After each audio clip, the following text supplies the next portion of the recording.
आखिरकार अमेरिका ने पाकिस्तान को झटके देना शुरू किए हैं और इस वजह से देने शुरू किए हैं क्योंकि पाकिस्तान ने अमेरिका को अपनी बेसिस नहीं दी। अमेरिका के मामलात को लेकर इमरान खान साहब ने जो CNN को इंटरव्यू दिया है वो भी अपनी अहमियत का हामिल आप है और अमेरिका को दोबारा पाकिस्तान ने कहा है कि तुम्हारी फौज यहाँ पर कुछ नहीं कर सकती, आराम से अपना बोरिया बिस्तरा पैक करके यहाँ से चले जाओ और इस रीजन के बारे में मत ख्याल किया करो। अमेरिका के जो नफारियस प्लान है, जो गंदे और माजूम प्लान है, वो बहरहाल पाकिस्तान और चाइना की मदद से तबाह हो गए हैं। ना पाकिस्तान ने अमेरिका को लिफ्ट कराई है, चाइना तो वैसे ही नहीं करवाएगा, अफगानिस्तान तो ऐसे ही जो है अमेरिका के खिलाफ है। तो बहरहाल इस तमाम तर कहानी को देखकर अमेरिका ने पाकिस्तान को झटके देना शुरू कर दिया है इकोनॉमिकली और पाकिस्तान को कुछ और भी मुसीबतें लाकर खड़े करने की कोशिश करेगा। दूसरे नंबर पर बड़ी अहम बात यह है कि अमेरिका ने जो है इजराइल को, भारत को यह कहा है कि कश्मीर की तरफ मूव करो। वो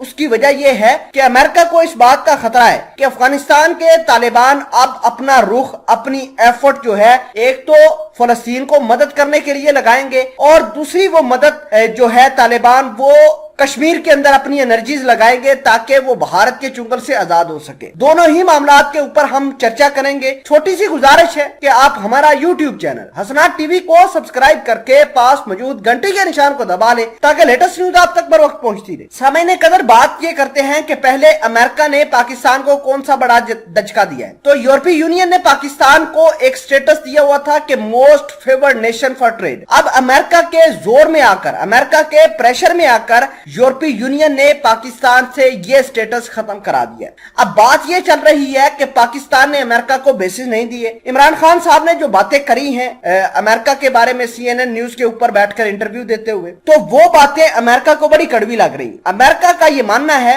कि अब वो पाकिस्तान को ब्लैक लिस्ट करेगा। देखिए कि आजकल जो हमारी इकोनॉमी बिल्कुल डिस्टेबलाइज हो रही है वो अमेरिका की वजह से हो रही है। बहरहाल अब बात करते हैं दूसरी। तालिबानों ने 2 बयान जारी किए थे। एक उनका ये कहना था कि हम फलस्तीन की बिल्कुल सपोर्ट करेंगे, तो इजराइल को किसी सूरत भी नहीं मानेंगे। ये ज़बीउल्लाह के बयान आपको YouTube पर या फेसबुक पर मिल जाएंगे। दूसरा उनका ये कहना था कि हम कश्मीरियों के जो राइट्स है उसको उजागर करेंगे और दुनिया के मुख्तलिफ जगहों पर कश्मीरियों के साथ होने वाला जुल्म जो है वो हम उठाएंगे। नाज़रीन ग्रामी, ये दोनों ही पाकिस्तान के फेवर में पॉइंट्स गए और भारत, अमेरिका, इजराइल को आग लग गई। अब अमेरिका ने एक समझ लें कि आप एक प्लानिंग की है और भारत और इजराइल को इसके अंदर इंक्लूड किया है कि तुम्हारे इजराइल के ऊपर भी अटैक होगा और भारत के कश्मीर के अंदर भी अटैक होगा। तालिबान उधर फलस्तीनियों को सपोर्ट करेंगे, इधर कश्मीरियों को सपोर्ट करेंगे। तो लिहाजा अगर आज हम एक जान होकर फलस्तीन के मामले को लेकर, कश्मीर के मामले को लेकर तालिबानों के खिलाफ नहीं लड़ते तो तालिबान कल को फलस्तीनियों को भी इतना इंपावर कर देंगे कि इजराइल उनके सामने टिक नहीं पाएगा और कश्मीरियों को भी इतना इंपावर कर देगा